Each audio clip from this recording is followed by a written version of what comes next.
pour ça que je suis pour l'euthanasie. Ta mère aurait dû avorter. Dommage qu'on ne vende pas de lance-flammes en Suisse. Suicide-toi. Ils infectent et paralysent des entreprises, des administrations, voire des États. Ces virus informatiques sont peut-être les nouvelles armes des conflits d'aujourd'hui.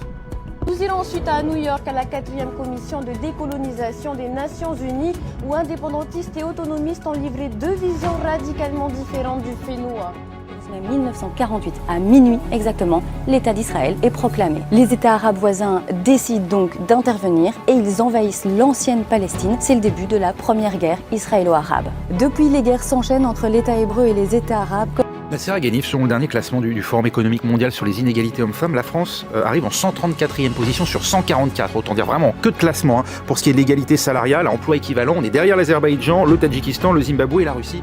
Vous est sans doute inconnu, nitazen. Il s'agit d'une drogue de synthèse de la famille des opioïdes extrêmement dangereuse.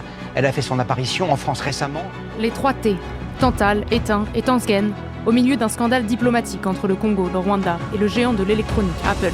Des meurtres, il y a des viols, il y a des enfants qui travaillent dans les mines.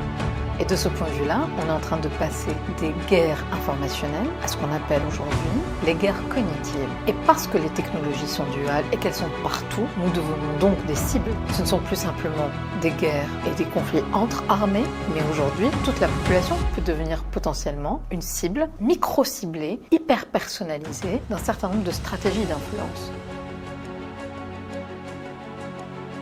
Les problématiques complexes et les débats qu'elles vont susciter doivent nous faire prendre conscience que rien ne peut se faire sans une collaboration entre les États et donc sans la paix.